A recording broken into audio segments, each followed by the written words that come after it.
নমস্কাৰ বন্ধু বান্ধৱীসকল আজি আপোনালোকৰ মাজলৈ আগবঢ়াবলৈ লৈছোঁ অসম টেট আৰু চি টেটৰ ভিত্তিত এল পি আৰু ইউ পিৰ কাৰণে সদৌ অসম ভিত্তিত কাট অফৰ এক মেগা ছাৰ্ভে। ইয়াত আপোনালোকে আপোনালোকৰ টেটৰ নম্বৰসমূহ জনাব। যদি এ টেট পাছ উত্তীৰ্ণ হৈ আছে এ টেটত কিমান নম্বৰ আপোনালোকে লিখিব এ টেট বুলি, আৰু যদি চি টেটত উত্তীৰ্ণ হৈ আছে চি টেটৰ নম্বৰসমূহ আপোনালোকে জনাব। আৰু চি টেট হয়তো 2-3বাৰো বহু প্ৰাৰ্থীয়ে পাছ কৰি থাকিব পাৰে, তেওঁলোকে যিটো চি টেটৰ হায়েষ্ট মাৰ্কছ সেইটো লিখিব। আৰু যদি একচুৱেল ফিগাৰটো আপোনালোকে দিবলৈ বেয়া পায় তেনেহ'লে আপোনালোকে যদি 90ৰ তলৰ হয় বিল' 90 চি টেট এনেকৈ লিখিব পাৰে, আৰু 90+ হ'লে 90 to 100 হ'লে 90+ বুলি লিখিব পাৰে, আৰু যদি 100ৰ ওপৰত হয় 100+ বোলে চি টেট। যদি এ টেটত আপোনাৰ 100+ আছে তেতিয়া এ টেট 100+ এল পি এনেদৰে জনাব। কিয়নো বিভিন্ন ভিডিঅ'ৰ যোগেদি আপোনালোকৰ পৰা এই টেটৰ নম্বৰসমূহ আমি লওঁ আৰু পৰৱৰ্তী সময়ত কাট অফৰ ক্ষেত্ৰতে হওক বা অন্যান্য ধৰণৰ বিশ্লেষণত আমাক যথেষ্ট সহায় কৰে এই তথ্যসমূহে।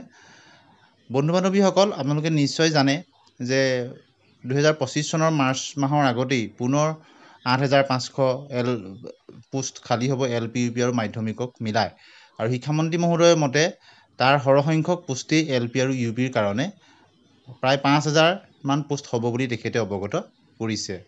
গতিকে সেই আপকামিং সেই নতুন নিযুক্তিৰ কাৰণেই হওক বা যিটো আমাৰ এল পি ইউ পিৰ 5,550টা পদৰ বিজ্ঞাপন হ'ল, অনলাইন আবেদন হ'ল, তাৰ কাৰণেই পৰৱৰ্তী কাট অফৰ আমাৰ বিশ্লেষণৰ কাৰণেই এই সকলোখিনি তথ্যই আমাক যথেষ্ট উপকৃত কৰে। গতিকে আপোনালোকে আপোনালোকৰ নম্বৰসমূহ কমেণ্ট ছেকশ্যনত জনাব। আপোনালোকৰ কেটেগৰী উল্লেখ কৰি দিব কোন কেটেগৰী বিলং কৰে এল পি আৰু ইউ পিৰ কাৰণে। কোনোবাই যদি দুইটাতে উত্তীৰ্ণ তেতিয়া দুইটাতে লিখিব।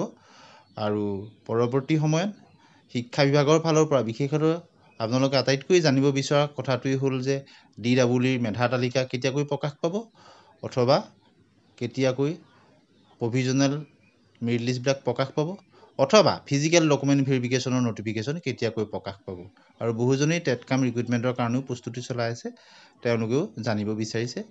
আজি 2 এদিনৰ আগতে শিক্ষামন্ত্ৰী মহোদয়ৰ বক্তব্য আপোনালোক সকলোৱে নিশ্চয় গম পাইছে।